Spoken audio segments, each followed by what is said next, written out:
Bhavnagar market યાર્ડના chairman સહિત સત્તાધીશોની ઘોર બેદરકારી। ખેડૂતો, મજૂરો, વેપારીઓનો વીમો લેવાનું ભૂલ્યા યાર્ડના અધિકારીઓ। ભાવનગર અને ઘોઘાના 1,47,000 ખેડૂતોનો વીમાથી વંચિત રહેશે।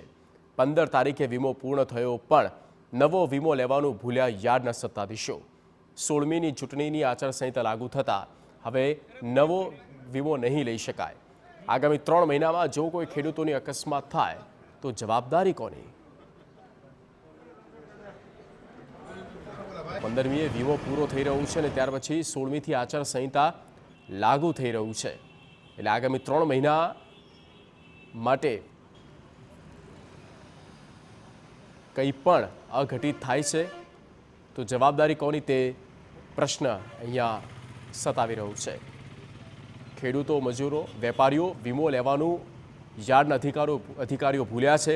સંવાદદાતા અજીત ગઢવી ફોન લાઈન પર। અજીત, પૂરી વિગત।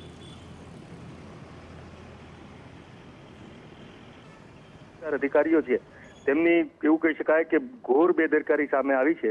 ભાવનગર માર્કેટિંગ યાર્ડની જો વાત કરવામાં આવે તો ગઈ 7 તારીખના રોજ 7 ફેબ્રુઆરીના રોજ 7 માર્ચના રોજ નવી બોડીનું નિર્માણ કરવામાં આવ્યું છે અને ચેરમેન, વાઇસ ચેરમેન સહિત તમામ આખી બોડી ભારતીય જનતા પાર્ટીની બહુમતીથી જીતેલી બોડી નક્કી થઈ છે। ત્યારે ભાવનગર માર્કેટિંગ યાર્ડમાં ગઈ 15 તારીખના રોજ 1,47,600 જેટલા જે ખેડૂતો છે, ભાવનગર ગ્રામ્ય અને ઘોઘા તાલુકાના બંને તાલુકાના એટલા ખેડૂતો છે, એના મજૂરો સહિતનો દર વર્ષે ભાવનગર માર્કેટિંગ યાર્ડ દ્વારા એનો વીમો ઉતારવામાં આવતો હોય છે અને આ વીમો છે તે ભાવનગર માર્કેટિંગ યાર્ડના ખર્ચે થતો હોય છે અને 1 લાખ રૂપિયાનો વીમો ખેડૂતોને મળતો હોય છે। પરંતુ 15 તારીખે ચેરમેન સહિત તમામ જે બોડીના જવાબદાર અધિકારીઓ છે તે ભૂલી ગયા, જેને લઈને વીમો રહી ગયો અને 16 તારીખે ચૂંટણી જાહેર થતા હવે આચારસંહિતા હોવાને લીધે આવનારા દિવસમાં આજે 1,47,600 ખેડૂતોનો વીમો નહીં ઉતારી શકાય અને જો આવનારા દિવસોની અંદર કોઈ અકસ્માતની ઘટના કોઈ આ ખેડૂતને બને તો એના માટે જવાબદાર કોણ?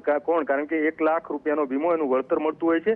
આ વળતર ન મળે એના માટે જવાબદાર કોણ? અને બીજી વાત એ કે આટલી મોટી ઘોર બેદરકારી જ્યારે રાજ્ય સરકાર અને જ્યારે ચૂંટણી જીતા ભારતીય જનતા પાર્ટીના શાસકો જે અત્યારે જે બોડીમાં છે તે કાયમ ખેડૂતોના વિકાસની અને ખેડૂતલક્ષી અને ખેડૂતોને મુશ્કેલી પડતી ની સમસ્યા દૂર કરવાની વાત કરતા હોય ત્યારે તમામ 1.5 લાખ જેટલા ખેડૂતોના વીમો ઉતારવું ભૂલી જાય ચેરમેન સહિત બોડી એટલે જવાબદાર આ બેદરકારી કહી શકાય અને ખૂબ જ આવનારા દિવસોની અંદર પણ મુશ્કેલી ખેડૂતોને પણ પડશે, કારણ કે ખેડૂતોની પ્રીમિયમ દર વર્ષે વીમા ભાવનગર માર્કેટિંગ યાર્ડ ભરતું હોય છે। બિલકુલ અજીત, આભાર તમામ માહિતી બદલ।